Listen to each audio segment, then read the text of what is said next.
Welcome back to the Modern Day Overthinker podcast. We're bringing you some new episodes quickly here. And this one is a very special episode. I was very excited to have this guest on. His name is Poodieville. He is a rapper. He is originally from the Quad Cities, where I am based out of, and he's also lived in Akron, Ohio. He kind of moves back and forth, goes back and forth. He has some family there. And we were able to discuss his recent mental health break that he had. He took a break from putting out music as well as posting on social media for at least 6 months. So he is back in the full swing of things, and he really, you can tell just by listening to him, he's in a good place mentally, and he is motivated. He is ready to go, and we had a great conversation. And I really don't know what else to say besides listen, because this is a guy who you're going to hear more of very soon. But yeah, man, I'm glad to have you here, man. How long you been back in the Quad Cities? I'm always in and out. In and out, okay. Yeah. I'm originally from the Quad Cities, but Okay, I spent a lot of time in Akron, Ohio, so that's like my second home. okay. LeBron's hometown. Yes, sir. Yes, sir. Yep. That's the only reason I know anyone knows about Akron. I It swear. seems like, yeah. Akron's a dope place, man. They got a lot of good artists out there. It's kind of similar to here. That's kind of why I Size-wise. like it. It's still the Midwest, so it's not much different. Okay. So you grew up Moline, East Moline? East Moline, but Okay. I've lived all over the Quad Cities. I went to UT in my freshman year. Okay. And then sophomore year, I went to Rocky. Okay. All right. You end up finishing, or? I did not. After Rocky, I moved to Ohio, and I ended up dropping out. School, I recommend nobody drop out of school, but Yeah. no, man. I just felt like music was what I needed to do, and I just didn't feel like school fit into my my plan, my life plan. Makes sense. So why Ohio? Oh, well, my mother actually moved to Ohio. Okay. She, That makes sense. yeah, so I kind of just moved with her. Okay. Yeah, that Definitely. makes sense. I'm like, there had to have been a family member or something, because that seems pretty random as far as Akron, Ohio as your choice. But yeah, man, I noticed you took a little bit of a break and you're kind of back into it, get back in the swing of things, recording again. Definitely back at it. Definitely, we're going through a lot of dark times. I had to get some mental. I had to take a mental health break. Okay. Definitely, and yeah, really, just a mental health break. Definitely. So, was there anything in particular that was really getting to you? I mean, it seems like you've been. When did that first viral video? Is the rapping in the car about the ex? That was the one that really took off, right? Right, that was the one. That was the one. Okay. Definitely. And that was 2016. Okay. And ever since then, you've kind of been. So, what's been the story since then? So I'll give you the timeline. Okay? Yeah, the So- timeline. So 2016 is when it all popped off. I mean, talk about, you know, a life change overnight. It really, my life. So the really internet changed. can do that. Yeah, it really changed overnight, and it was just a lot of things, a lot of people coming at me. That's me. It's all Okay. right. Let me make sure I turn my. I gotta But switch phones. It was a lot of people that were just coming at me, and I'm just, I was just a 21-year-old kid. And that was just a lot to deal with. Yeah. Dealing with labels, and you hear about all the stories of people, things not working out in the music business. So I was just trying to navigate that, and really on my own, I was trying to navigate that. End up signing a deal with Fendi out of New York. He's a guy who discovered Nicki Minaj, Oh, okay. and we did our thing. About a year in, it didn't really work out. We went our separate ways. I was independent again. Started doing my thing independent. Uh, then I dropped my album, A Beautiful Story, I say in 2018. Um, made a really good impact. Made some decent money from it. Probably the first time I actually made some real good money off of music, and I was able to get myself my own place and be a man finally. I felt like since I had dropped out of high school, it was probably the first time I was really financially stable. So I was living on my own, and I started dealing with anxiety. It started getting really bad for me. Um, and from there, I started going to the doctor, and the doctor he prescribed me some uh, anti-anxiety depression medication, Yep. which is Xanax. And I hate when they go right to that. yeah, went right to the Xanax, and it helped me a lot at first. And Yeah, it does at first. yeah. I was like, wow, this is a wonder drug, right? Yep. Um, and boy, was I wrong. Yeah. And things took a turn for the worse. I was drinking on them, which I highly recommend you don't do. Blackout. Yes, sir. Yes, sir. There's a whole year of my life that's just a blur. So, um, Well, I've heard that so many times. and yeah, and after that,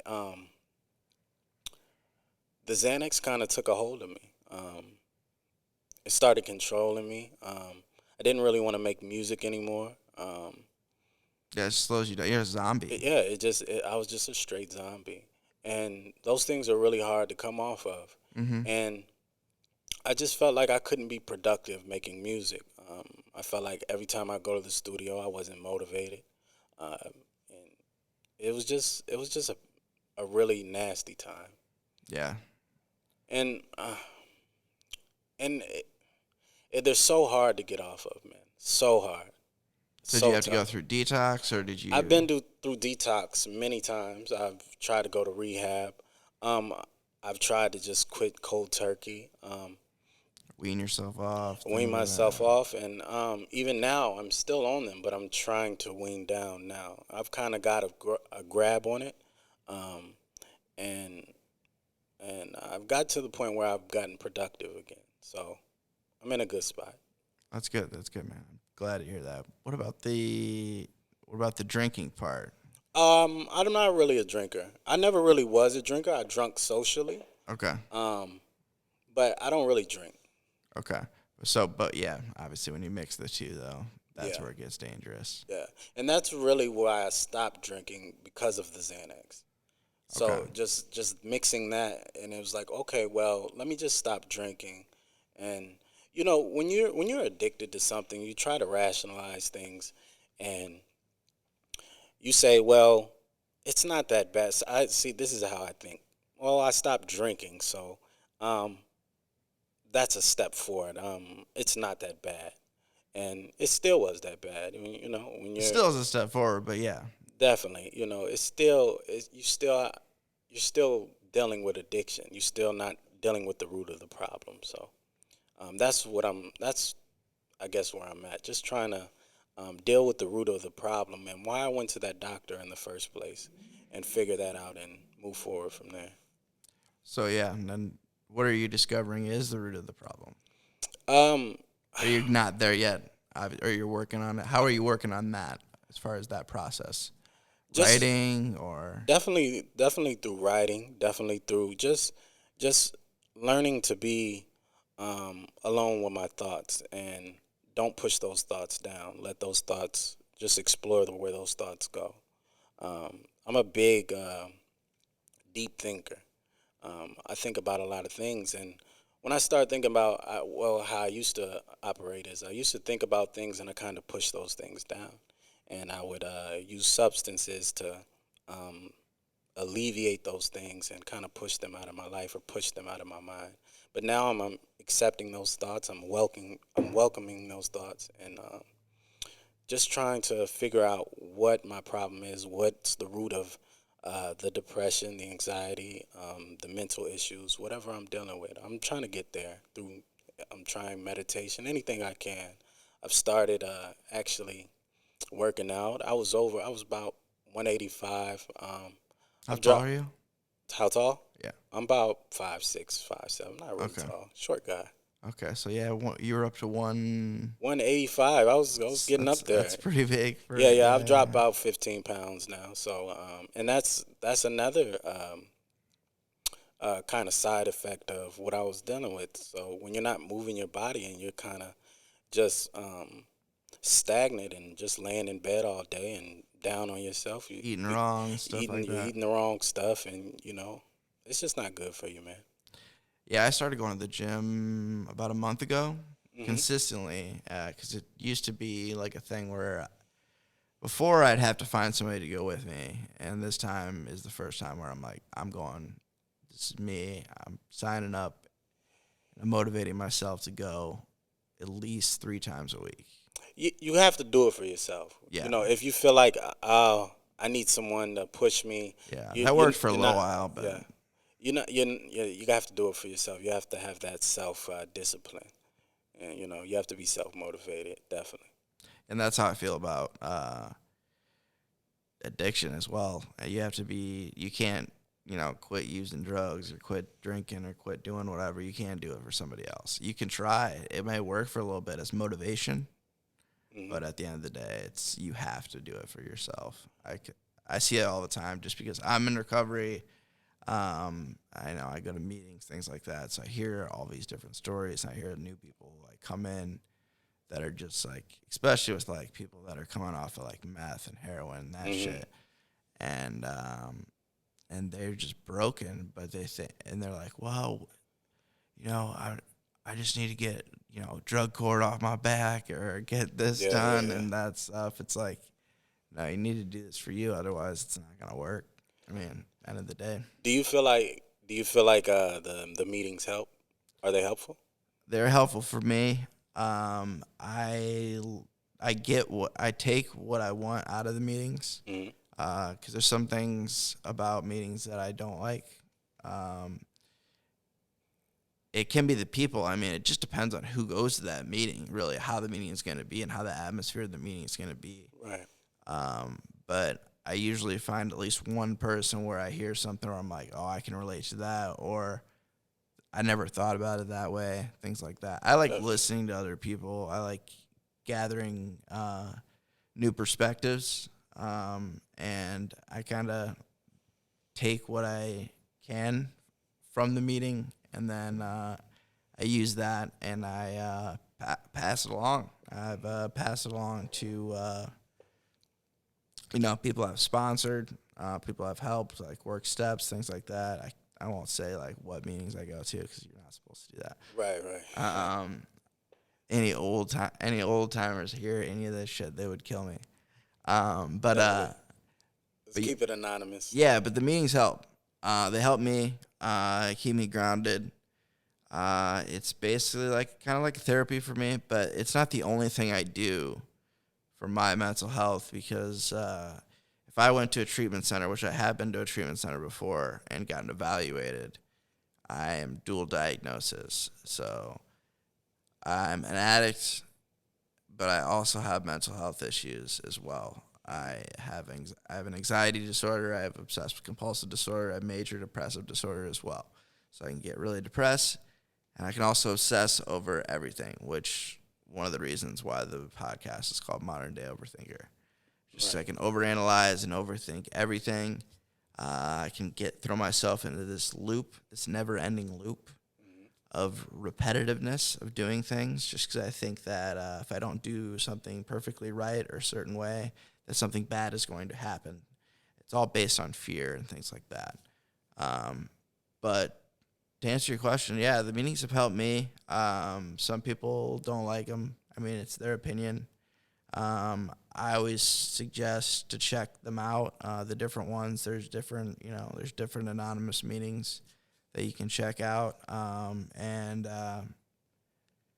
for the most part, you're going to be welcomed. 99% of the time, you're going to be welcomed.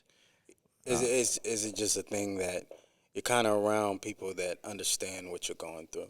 exactly. A lot of people that have been broken, that are trying to build themselves back up and trying to become a productive member of society. Because so for the longest time, a lot of us can relate on not being a productive member of society, just barely getting by, doing whatever we had to do, whether that was I wasn't one to rob, steal, or anything. I actually was one of those people that, when you're young, you get those credit card things in the mail, and I would sign up for all of them. Oh, wow.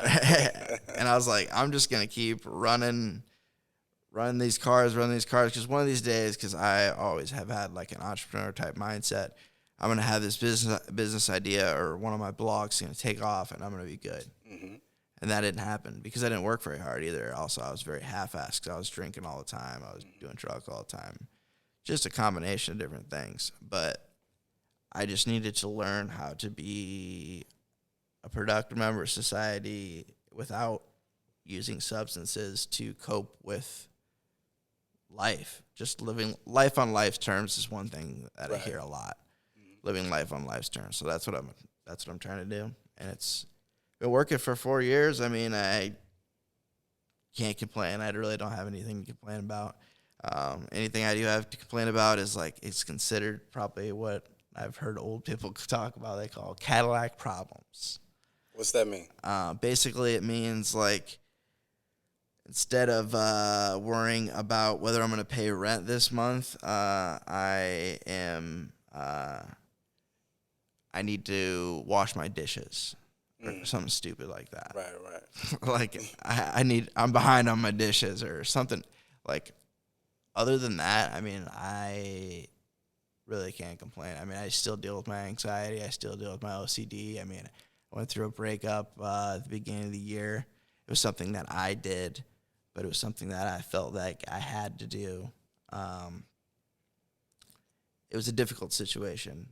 She had issues with mental health as well. It was something where I couldn't deal with it. I couldn't be her hero. I couldn't be the superhero, and I couldn't save her. So I had to let her go. And it still sucks because it's tough, man. Yeah, because now she's in another relationship, and I'm just like, man. But there's no ill will. Like it wouldn't end on like terrible terms. I tried to keep things. It was the most healthy breakup I've ever been a part of. I haven't been in a whole lot of serious relationships. I kind of did a lot of. I was a bar guy, man. I went out and I'd get somebody, and then I'd talk to them for a little bit or never talk to them again. I was just that guy for so long. Definitely, I feel like it's a good thing sometimes to kind of get out of relationships. Relationships can kind of hold you down, man. Mm-hmm. Sometimes we need to get out of those relationships and focus on ourselves and what we need to do and build ourselves up, definitely. That's exactly what I'm doing, yeah, because, I mean, I'm not, like, opposed to going on a date with somebody I'm on the stupid dating apps. They're kind of a joke. Yeah. Any catfishes? I've had a few. I've had a few attempts, obviously. You could tell. Yeah. They're like, oh, what's your, can I talk to you on WhatsApp or can I talk to you on? It's always something stupid like, or they just want a bunch of girls are on there because they're promoting their OnlyFans. Yeah. Or their Snapchat or their Snapchat Premium. Add me on Snapchat. Like sure, I'll add you on Snapchat, but I'm not gonna like give you money. I'm not gonna pay for it. I'm not gonna pay for anything. None of this. I've seen a few people on OnlyFans that I've known that didn't really like hound me about it. I was like, you know what? I'll subscribe, man. I'll support you. Whatever. I'm a single guy. I used to go to the strip club all the time. That used to be my thing when I was fucked up. So it's like, but it's not my lifestyle anymore. You know why I love the OnlyFans? And this may sound fucked up, but I love to see women fail at the OnlyFans shit. Because they shit on the guys for so long, trying to become local rappers or whatever, and they get on OnlyFans and it doesn't work. Yeah, they think because they're just a cute girl in the city, the whole world is just gonna fuck with them, and it's just like a definitely eye opener for them. This one chick I did it. It's not even because like I really cared that much about the content, but her hustle was so strong. Like I respected it so strong. I was like, I'll subscribe for like a month or two. Then I'm going to cancel this, but I'm not going to be a lifetime member or anything. Definitely. But I just respected her hustle so much because she's like all over the place. She's traveling. She's getting to it. She's getting to it, and Definitely I respect that. it. Yeah. I Yeah. respect the hustle, and she's not like on there like she's not just straight up making porn, like Right. doing shit Right. like that. But yeah, OnlyFans is It's a the little more craziest, It's a little more a little classy. more classy. Is the craziest thing, and it's one of those things where you're like, damn, I wish I would have thought of that. Mm-hmm. So we're just one of those, but Definitely. man. So now that you're back, from your little mental break, which is always a great thing to take a mental break, especially recognizing that you need one. I mean, that's the hardest thing. Well, in the black community, we kind of just we don't recognize our problems. Even if we do, we kind of just it just snowballs down from there, and we never get the help we need. I had an interview with an author who wrote a book on black mental health. Man, I can't forget his name. He's gonna hate me if he hears this. I'm so terrible at names, but it's on my Instagram. I did an IG live with him, and we did it that way. But definitely, I'll send you the link for that. Definitely, I appreciate that. But and I want to read it too. He's like, it relates to anyone. That's just who I'm trying to target. I'm like, yeah, because everybody can relate to mental health for the most part, either themselves or somebody in their family. Definitely. But yeah, we talked about that being like it's kind of a stigma, like kind of a tough. You have to have that tough mentality, like I can get through this by myself, kind of thing. Yeah. Definitely.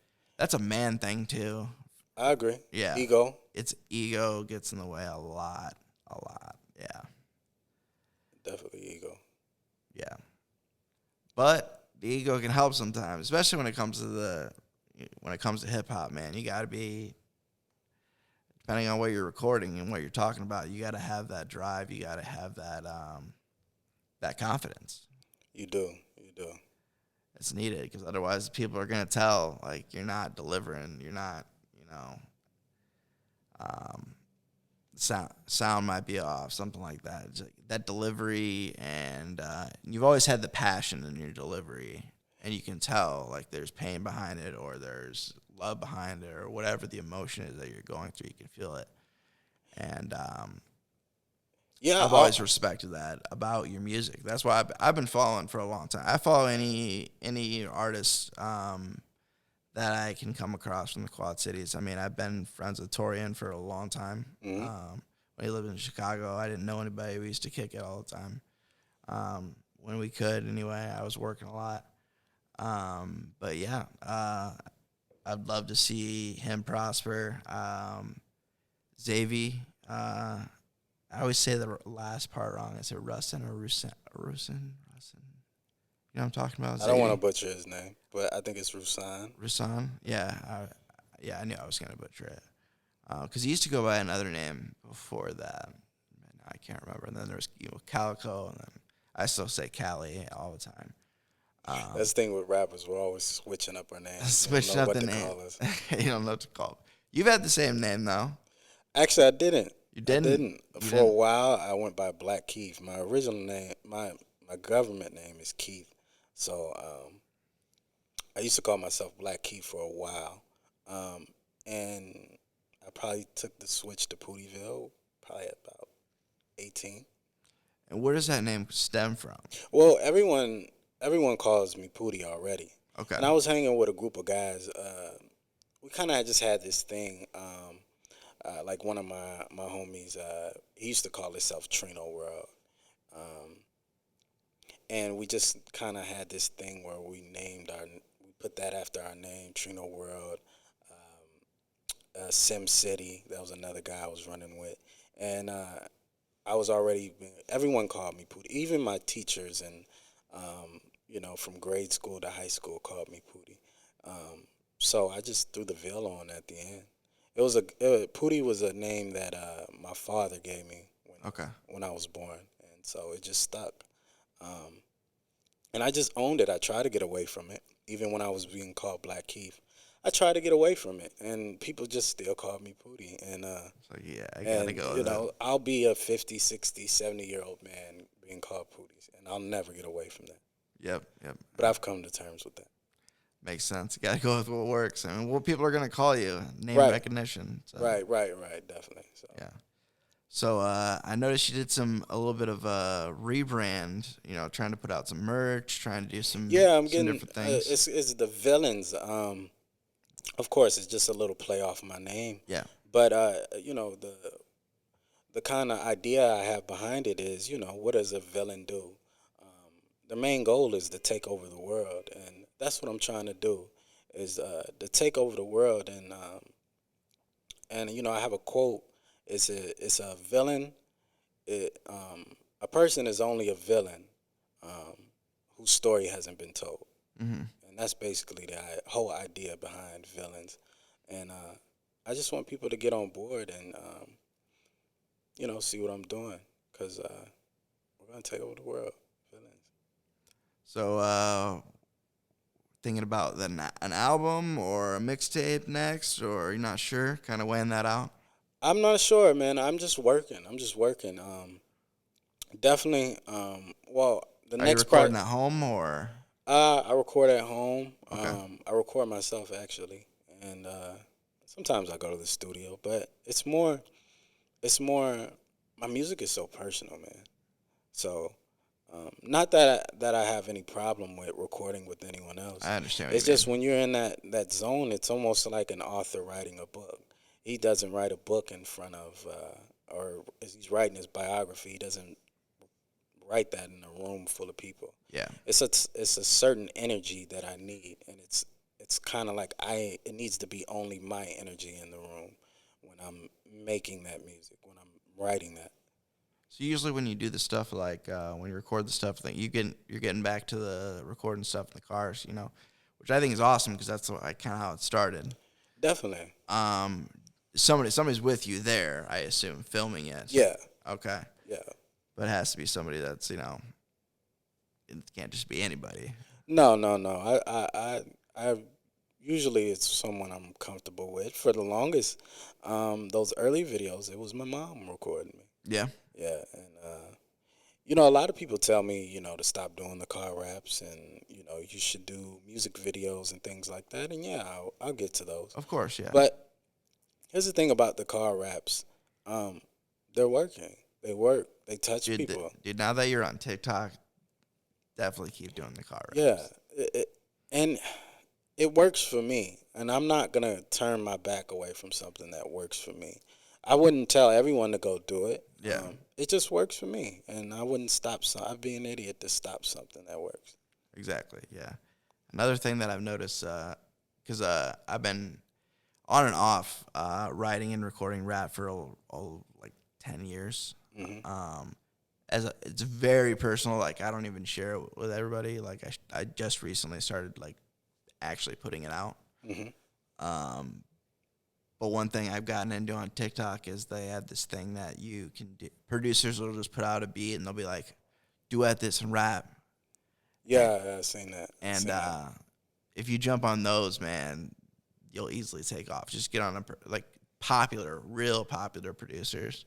Yeah, people have been telling me to get on TikTok for so long. Oh, I was so against it I'm like, for a long what time. do I'm a grown man. What do I need to be on TikTok for? Exactly. I didn't get it, and that's the whole thing. Yep. Just not understanding something when it's. I'm always giving pushback to something that's new, Yeah. and just getting with the times. And TikTok is cool, man. Everyone's on there, from your grandma to your daughter. So It's crazy. So much stuff. I started watching for at first I got on there for the podcast for like mental health and just to follow people that talk about mental health, motivational stuff, things like that. Then I started getting into like, people doing stuff themselves, building something out of nothing, and then I get in this constant. You can get in such a loop on there where you're just stuck yeah, on TikTok watching definitely, videos. definitely. And I like to golf, so I'm watching like golf videos and like this dude like showing me how to like chip better and shit. I'm just like, man, Yeah, if you got a niche, I mean, a lot of people get famous for anything on there, but if you got, I feel like if you have a niche on there, oh yeah, people are definitely gonna follow you and tune in. oh yeah. There's just dudes that are like on there that'll like for the golf, for example, they'll play 9 holes and they'll just speed it up real fast, like each hole, so they get each hole in there, and like just show you how they played, and they're obviously really good, and people just eat that shit up. And that's the thing. And I want to say this, not to cut you off. I'm sorry, No, it's okay. but um, you know, people ask me for advice all the time on music and Yeah, hey, check out my music, man. And Yeah. what do you think I should do? And I wasn't gonna do that when I was talking about my music either. No. I just wanted to say this, just us talking about the niche thing. A lot of guys try to follow the trend.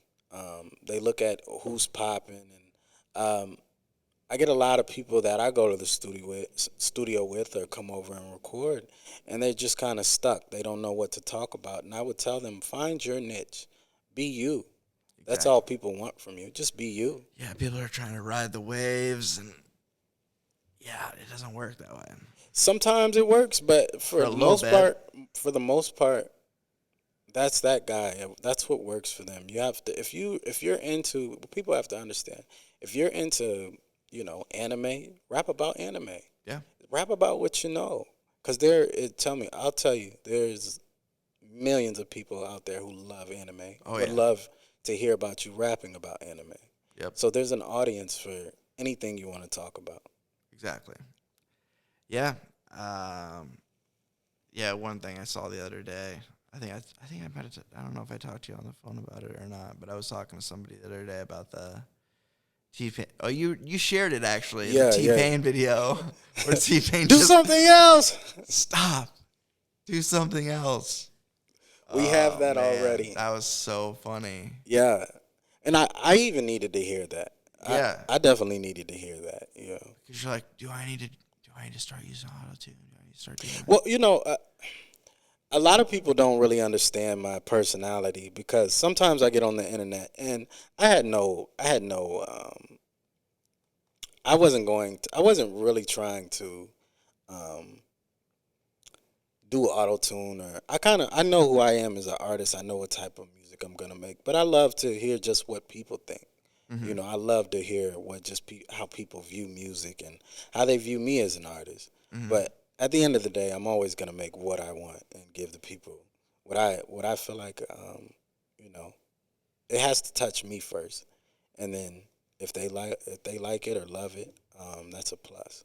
Are there particular producers you work with, or do you produce your own beats as well? I've tried to get into producing beats. That shit's so hard, man. It's tough. You just have to be dedicated to it, and just really just learn the craft and every day try to master that craft. A lot of trial and error. Yeah, from what I've been told. I would just I have certain producers that I love online, but for the most part, man, I'm just like any other independent artist. I go on YouTube. If I'm in a Drake type of mood, I'll type in a Drake type beat, and buy. If I like the beat, I'll buy the beat, and that's kind of my process. Beat stars, yeah. Yeah, I'll just regular process as any independent artist. That makes sense, yeah. And that's the thing. I can never really find a producer who kind of I feel like matches my style. Because my style I feel like it's not as popular, the sound I make. So a lot of producers are making those trappier beats. Because they're making money out of it. Yeah, so they're gonna go where the money is, and so it's really tough for me to really lock in with one producer because he's chasing this sound, and I'm like, no, I need this sound. So Yeah. they're like, I don't really do that. Yeah, that's tough. Yeah, because I feel like some of the big guys that I look up to, like even Drake. Drake's got his producer. I can't remember his name. He's got 40. He's got 40. He works with Boy Wonder. Yeah. Drake works with a few guys. A few guys though, but 40 was like the main guy. Yeah, like he's been there since the beginning. Definitely. I feel like Cole does a lot of stuff himself. Yeah. Cole definitely does a lot of his own beats. Yeah, but he has a guy as well. With like Mac Miller had Germ. Yeah. I feel like that's but it's hard to come by, especially around here. Yeah, it's tough to find. You would think. Because you want that relationship. You want to meet somebody. It seems to be more like it can't be just something online. I mean, it'd be very hard to develop that relationship online. Yeah, you have to go to these states and you have to network and meet new people because it is hard to develop a real strong relationship online because um, it's almost if you hit someone up online, it's just hey, but how do you benefit me? If someone hits me up, um, I got my own thing going on, and you just want to skip a whole step of hard work, blood, sweat, tears, dedication by, joining what I'm doing that I've done the blood, sweat, and tears and put the work in. Um, and not to sound like an asshole, but how does that benefit me in any way? Yeah, exactly. I'm down to help. If I think someone's dope, I'm down to just if I like you, I'm gonna reach out to you. You know, but as far as someone just trying to jump on the bandwagon, um, even when I wasn't active, you weren't in my inbox, and now I'm active again, and you see, a couple 100,000 views or so many likes on my video. Now you wanna, join the wave, and that's just not the type of shit I'm into. It's like you better show me some money for that feature. I mean, I saw you post about features, people trying to lowball you and stuff like that. I'm Yeah, sure yeah, that yeah, happens all the yeah. time. But I've been dealing with that for a while, and I think it's kind of like in this box I'm in because I make a certain type of music, and I know certain people. Um, I think to a lot of people, my music is inspiring, right? And it's inspiring to a certain amount of people who aren't where they want to be in life. Hmm. And I'm not just gonna say the people who listen to me are broke, right? But they're inspired because here's a guy who he doesn't really have jewelry on. He's not flashing money and this and that. So he's like me, He's just trying to get to it just like me, and those are the people who don't really have the money. They might be working a 9 to 5, and they don't really have the money to drop 500 or $750 for a feature, or Yeah, So I get it. I get it. It's tough. It's just it's a tough thing. but at the same time, I mean, this is your livelihood. This is Yeah, they have to understand this is how I pay my rent. This is how I eat every day. So. yeah, exactly. I mean, And I had posted on Facebook, I'm rapping for free. I do love it. I would do this for free, but I'm not really rapping for free, not per se. But I say it's like I'm rapping for free because I love to do this, and no, I'm not making as much money as um, the guys up there, but I so am where making a living. yeah, so where is it's weird because things have changed so much with all the streaming stuff. So you getting? I mean, I've heard the streaming money. I've heard different things about the streaming money. So is it like even really? Is that like much of an income for you, or is it more of like ad revenue from videos, or Definitely stream a lot of artists shit on streaming. Um, and I don't like streaming. I'm not an advocate for streaming, but at the same time, let's go it's back the way to it 20, is? 2016 and where we're in 2021, and I haven't worked a job since then. So, and I made all my money basically off streaming. So, I'm able to go out. I can't buy anything I want. I can't walk off the lot with a fresh new car. But if I want to go to the mall and I want to go shopping, I can do that. If I want to pay my rent, I'm able to do that and not stress about it. So, um, and I'm just trying to open up, new streams of income. Really getting the merch game right. Um, Start touring. That's what I'm really focused on is really getting out there and touching the people and see who really supports me and go to these different cities. So is there any? I've heard Instagram is basically like no money. Like there's no money in Instagram. Is that wrong? It Am I wrong depends. there? It depends on. Actually a lot of money in Instagram. Um, it just depends on what type of following you have, how much engagement you have, because you can easily get brand deals on Instagram. Um, it's tough for a rapper, I would say. Yeah, yeah, Maybe it's a little more better for a street rapper.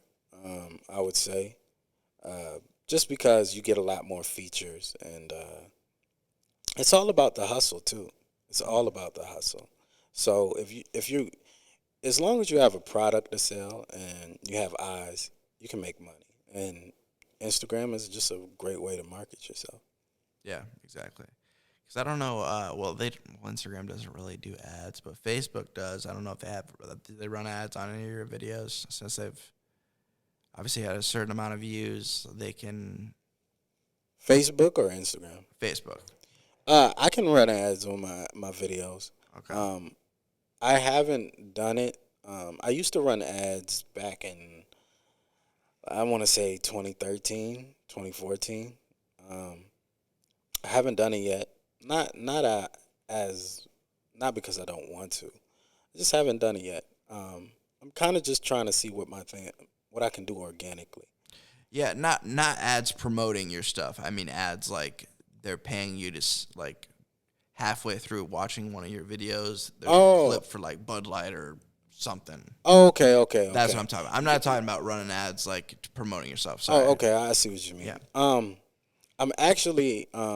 I actually can. I think there's like TikTok There, has a creator fund. I don't know how Facebook there's a does it. criteria on Facebook. So, in order for me to have ads, first of all, I would have to be making 3 minute videos. Yeah, there's a minimum. So, Yeah, yeah, so yeah. I meet the requirements.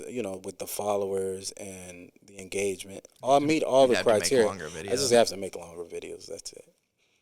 Yeah, which is doable. And I definitely want to. I'm thinking about starting a Patreon, and just have exclusive content on there. I got a lot of ideas, man. There's so many ways to make money. It's not that hard. It's not that hard. People um, will support you if you show them that you're talented, and they're gonna support you. Hmm. That makes sense. As far as because not many people, and in 2016, 2018, a few years back, people would actually digitally buy albums. Are you seeing any digital album sales anymore, or is that it's just straight streaming? Um, Actually, there are a few people out there doing it.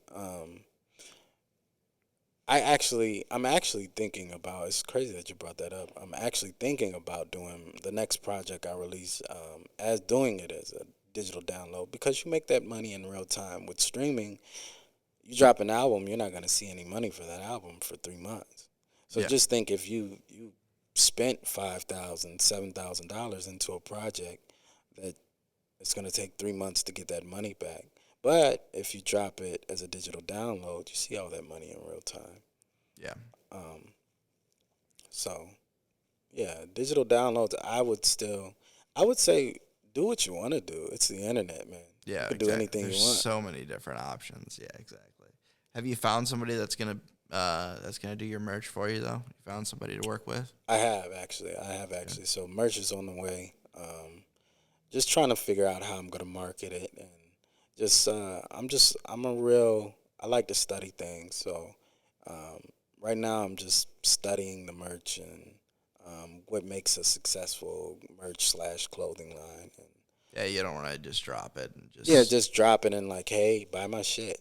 yeah, So yeah, definitely just trying to master that. I just want to be a master at everything I do, and that's what I'm big on. I don't get into anything unless I'm trying to master it. hmm Like you asked about the beats earlier. Yes, I feel like I can do anything I put my mind to. hmm I have that type of I just have that type of belief in myself. yeah, But I know at the same time, um, if I'm not gonna approach it with 150%, I won't do it. That's basically that. yeah. That makes sense. And you definitely have to approach beats at 150%. Yeah, you do.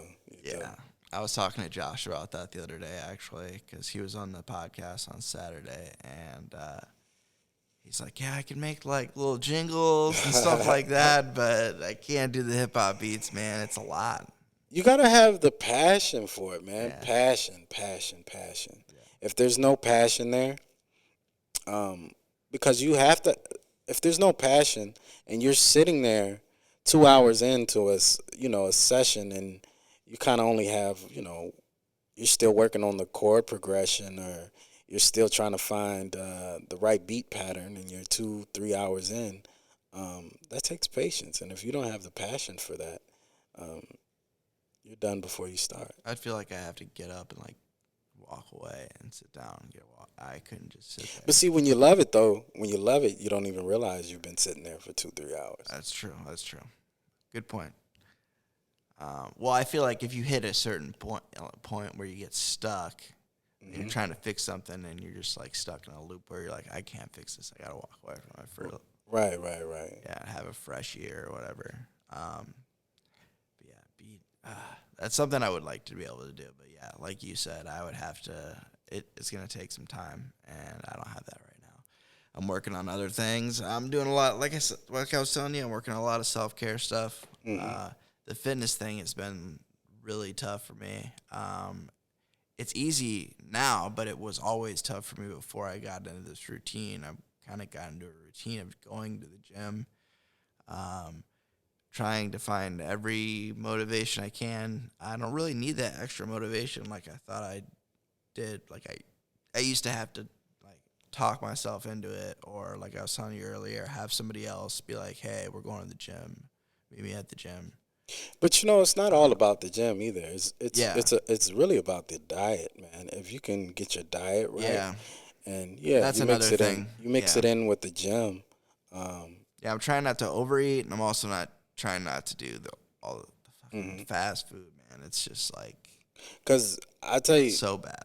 I have like a one-track mind. So boom, I'm like working out like fucking crazy every day, and Really? like fucking eating salads. I don't even eat salads, but I'm trying to eat all the right things, and then boom, I switch back to the music, and my kind of working out falls off.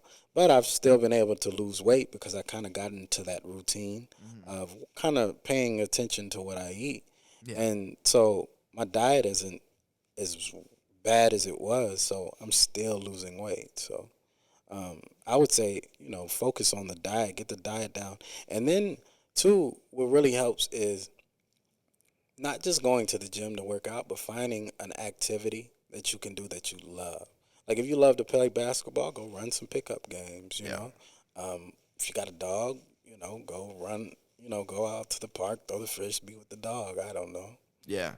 Also, I live by the bike path, so I did buy a bike, so I've been riding my bike sometimes too. So See, and I yeah, enjoy doing that. That's dope. So it's like when I was a kid, man, I rode my bike everywhere. Yeah, exactly. Yeah. So Didn't think twice about it, didn't think twice. Did you have the pegs on the back? Of course, yeah. I had the mini pegs, so you couldn't have too big a feet, otherwise you wouldn't ride on the back. No, we used to have a guy on the back of the pegs, and then one on the front. One on the front. Yeah. We're all. Yeah, my brother had the 4 go. pegs. I just had the 2. But yeah. No, I didn't buy that type of bike this time. Like, I'm not trying to do any BMX shit. Now you got the beach cruiser. You on there? I just got like just like a no, it's a Schwinn. It's just like an older Schwinn. Okay. I wanted to get like an old school Schwinn, but that would have been fucking dope, man. Those are hard to come by, man. Definitely. Yeah. If I do see one, I'm gonna buy one though, for sure. You're not big on running? No. Running fucking sucks, doesn't it? It's awful. Yeah, I was watching the Olympics, right? Like, who would want to run 5,000 miles? Who wants to do that? I have friends that do it, man. My buddy Dan, my buddy Steve. Steve actually won. I can't remember the name of the award at the Bix. Like, he was one of the fastest. Like, I think he was in the top 20. Good for him. I don't know how he does it. They run like, him and Dan run like 5 or 10 miles a day, easy. That's crazy. No, I'm never gonna do that. Like, I always tell people, I'm not running unless somebody's chasing me, and that's true to this day. Yeah, fastest I ever ran was when I got pulled over. We got pulled over in high school. Me and my buddy didn't have shit to do. We were drinking in the car, hanging out in the parking lot. As we're leaving the parking lot, a cop follows us. And my friend thought it would be a good idea. It was foggy, so it's like, I can lose him. Mm-hmm. I was like, okay. I was like, whatever. I'm just sitting here.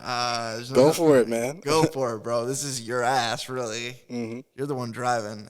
He did not lose him. The cop caught up. I go, dude, I didn't really ask. I told him, I go, I'm bailing. I'm gone. As soon as you stop this car, I'm leaving. Mm-hmm. Because I can't. I don't want to get in trouble with sports or with school or with my parents or whatever. I didn't want to get in trouble. I was still in high school, and so he's like, "Okay, but take this empty beer can with you. I don't want an open container." So I had 2 beers, and I started running. I lost my shoe. I kicked it up, caught it, kept running. He goes, "Man, that is the fastest I've ever seen anyone run. That's the fastest I've ever seen you run." And he's been friends with me for years. And I'm really slow normally, like super slow. Like fat kids. Like Tom Brady slow? Yeah, so slow. And he ended up getting out of it because the cop was a Marine, a retired Marine or an ex-Marine or whatever. And so was my friend's dad. And he was my friend's dad had a higher rank than him, and he knew him because he was underage. Obviously, he had to go pick him up. Like, you had to call your parents and pick him up and stuff like that. So he lucky as shit. Shit. Yeah. We would have never got away with that. No. Yeah, super lucky. But oh man, I ran for like a good mile. I didn't need to run that far at all. There's no one chasing me. Mm-hmm. Like there was snow on the ground too. Like, oh, yeah. Wow. That was a good little workout though. But that was the most I've really ran. Ever. That's the most you ever ran? No, I'm just kidding. I do the elliptical. I don't hate the elliptical. I'll do the elliptical. Yeah. But I've also heard a lot of stories, and my grandma's a retired nurse, and she's like, that running's bad. It's bad for your knees. Yeah, fucking knees cracking and shit, man. I don't want to have knee surgery when I'm in my 50s or something. No. Crazy. I'm good. That gives me another excuse not to do it. Yeah. Well, that's what we do. We look for excuses. Look for excuses not to do it. Oh, man. I gotta check the time. Okay, we're good on time. I'm actually doing another thing I've been doing is doing things that scare me or that I've always wanted to do. And that one of those things is stand-up comedy. There's an open mic that I'm doing tonight. Where's that at? It's at Renwick Mansion. It's up on Tremont, east side of Davenport. I'll have to come check you out. Yeah, man. If you got nothing going on, it's only $5. There's like gonna be 15 comedians. Just doing 5 minutes. Now, are these, it's just an open mic? Are these famous comedians or just local? Just local. Okay. Some of them travel from like Dubuque, Iowa City. Yeah. There's kind of like a network of comedians that I've met that kind of just like make the rounds around. But the most popular guy in the Quad Cities, his name is Chris Schlichting. He's been doing comedy for like 15 years, and if anyone big comes into town, Chris opens for them, or anyone, even if they go to Des Moines, I mean, Chris will open for them more than likely. That's dope. Dope. Yeah, I'll have to come check it out. Yeah, something to do. So I've been working on that. It helps me with my anxiety because I have a big fear of, crowds, speaking in front of people. Yeah. Being recorded. I don't like being on camera. I don't like any of this, but I do it because it's like, it's a way to me to face stuff head on. I'm facing stuff head on because I used to avoid doing so many things that I wanted to do just out of fear, just fear based. Like, that's what anxiety is, and that's I'm just sick of dealing with it, sick of doing that, sick of avoiding stuff. Yeah, it can definitely take over your life. So you gotta fucking own anxiety, make it your bitch. Exactly. Yeah. That's what I'm trying to do. And also, I mean, I gotta next couple months I can kind of focus on myself and what I need to do. And then October, November, the job I did, my 9 to 5, I work in insurance and employee benefits. And October, November, and December are like the worst months for us because every job, most companies, like 90% of the companies, that's when they do like their enrollment where they pick their insurance plans for the next year. Or change their medical, their dental. So my company, what we do is we are like a third party that works with these bigger companies and with their HR departments. We learn their insurance plan, we learn their coverage, we learn their options, and we explain it to their employees when they call in. We're basically like a call center, but they just bump me up to leadership, so I'm going to have to train people that are going to be on phones that have never been on phones talking about insurance before. And this is all going to be done virtually. So it's going to be crazy. We've only done this. Well, last year we did our first annual enrollment is what it's called. We did it for the first time last year, all online because we had to, basically. But my company's decided to go all remote. Like until March of last year, I was working in Iowa City. And I was traveling to Iowa City every day. And as soon as they said I could work from home, I was all about it. Yeah, I think that's the one thing. That's just the one good thing. There's a couple good things. There's a couple good things. A lot of bad, but there's a couple good things. One, a lot of people are working from home, and it's some people hate it. I fucking love it. It's great. And I was commuting, so it's huge for me. Time and money. Who wouldn't want to work in their PJs, man? Just exactly. No, the only time I really had to put a shirt on is if I'm doing a meeting with somebody. Even then, most people don't even turn their cameras on. Yeah. Like, it's so different. But people have been more productive, actually, because they're like, because I think in the back of all of our minds, we're like, well, if we start slacking, they're going to send us back to the office. Right. Exactly. Yeah. So we need to keep up with our work. Otherwise, we're going back to the office, and we've been. And I think it saves the company money, tons of money. Not yet, because a lot of my company has multiple locations. The main location's in Des Moines. That's headquarters. So that's a big office. Office leases are typically 3-5 years. I don't know where they're at with that lease, so they still got to keep that going. The Iowa City office, I think that one that I was working out of, which was a satellite office, they're going to probably shut down, just because it's a waste of money. I don't know though. I know they're going to keep a couple offices open because some people are they're giving people the option to work from the office if they want to. Some people got kids running around. You can't be on the phone, and you got kids running around and stuff like that. Like, definitely. Everything's recorded. All the companies listen to the calls. So some people it doesn't work, but me, it's just me at my house. The only thing I have to worry about is my cat meowing in the background or something, and I'm good. Yeah. So, but Pretty cool, man. Yeah, the work from home thing's pretty great because I was trying to do that before the pandemic. I would bring it up like every time I had a meeting with my boss. I was like, because some people were doing it already. I was like, I've been here for a while. You guys trust me? Like, so it's just like I don't really have to be in this office to do this job. Exactly. Yeah. And I was so sick of driving, man. That drive was burning me out. It's an easy drive. I mean, it's less than an hour to Iowa City from Davenport, where I was going anyway. But yeah, man, and that got me into podcasts though, and also inspired me to do my own podcast because I was in the car all the time. I was listening to stuff. Right, shit. But also it got me back into listening to whole albums. I did listen to your the album that you were talking about in 2018. I did listen to that full album in my car. Because I would never sit down and listen to a full album. I mean, I never really did that straight through. And I used to do that all the time. Like when an album came out, I used to buy that actual CD and listen to the whole album straight through. And I was able. You have a favorite song from there? Ah, man. Putting you on the spot here. You're putting me on the spot, man. I can't remember the names of the songs. I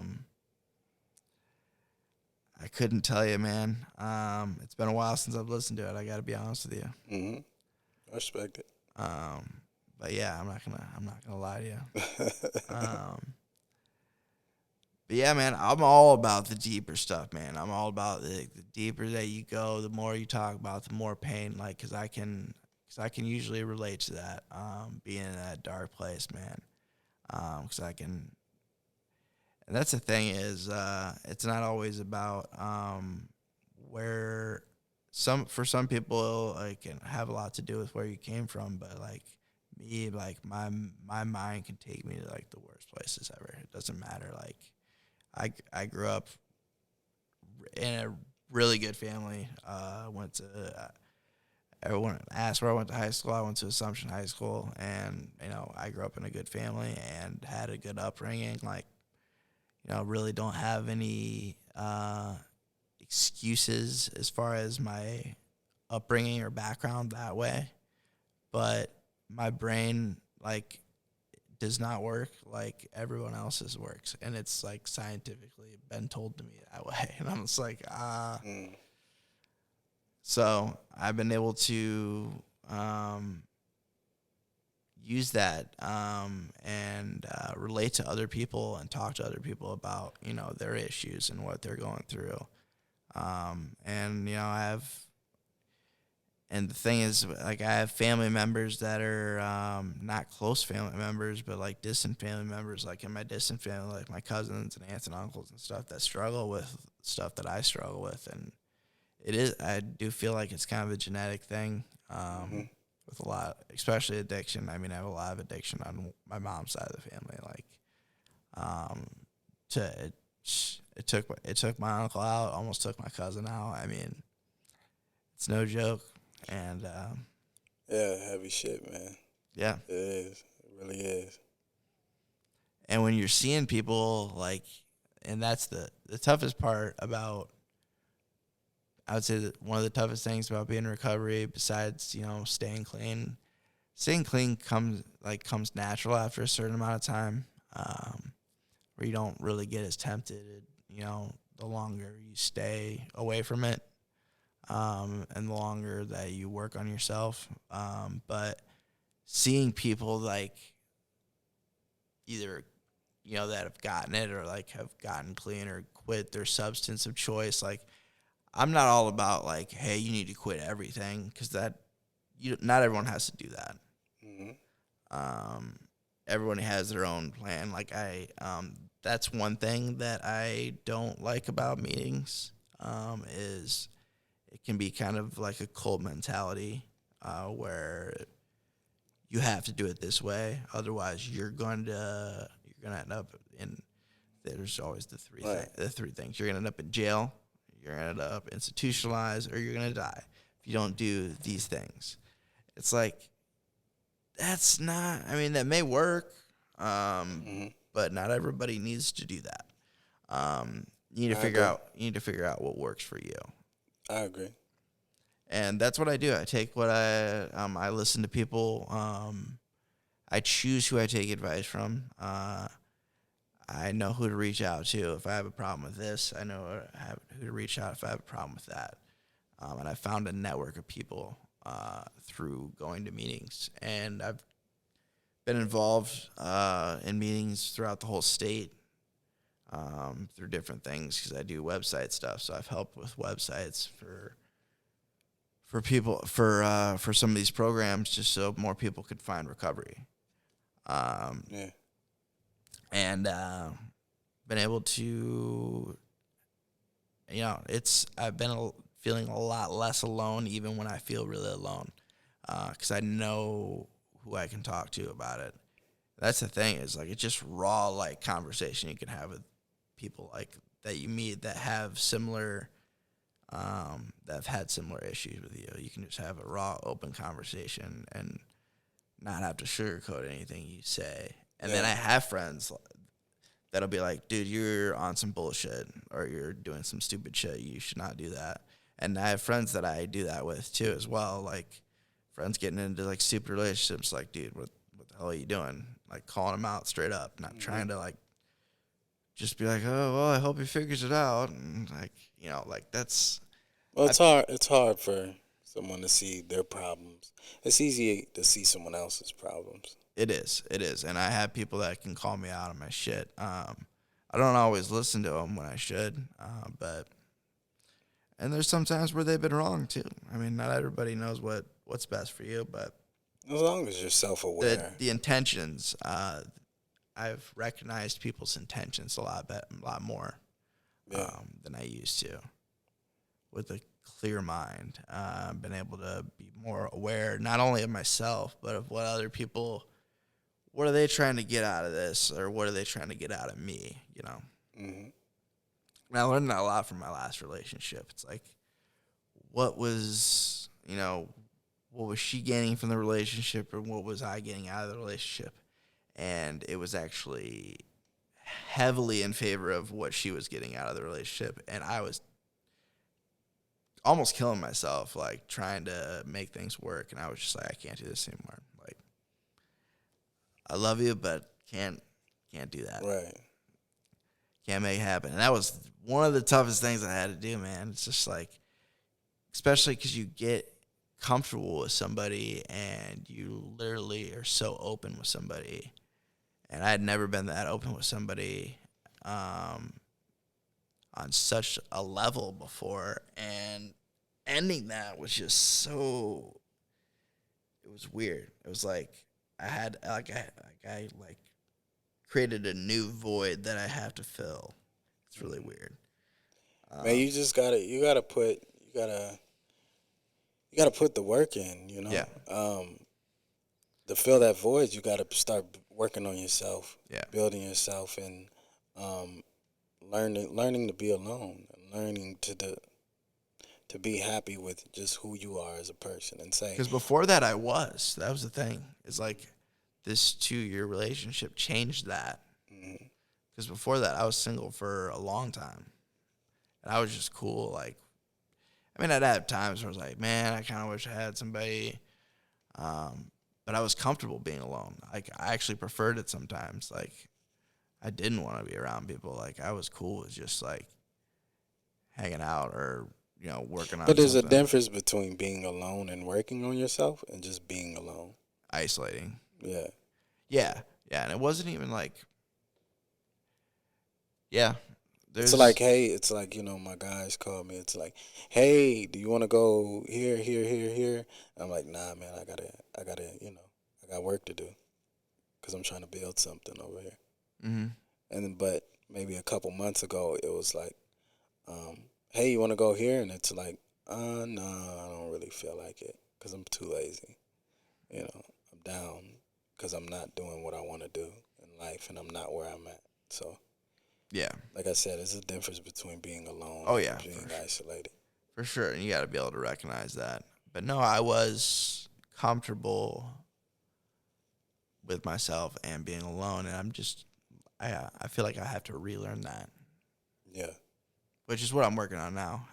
It should be this, man, the podcast, and just keep that moving, and put your focus on that. Yeah, but the focus. Yeah, I've been focused on that. I've been focused on putting out content, and also, like I said, doing stuff that I know I want to do. I've always been into stand-up comedy. I've been going to stand-up comedy shows for a long time, and then one night, it was a couple of years ago. Chris asked me, he goes, "When are you just gonna go up there, dude? Like." Yeah. Like, what you waiting on? What are you waiting on? And then he reminded me again, like a few months back. And I was like, and I would always make that excuse, man, I don't have enough material, man. I just don't know what I'm going to say. And it's like, it's only 5 minutes, man.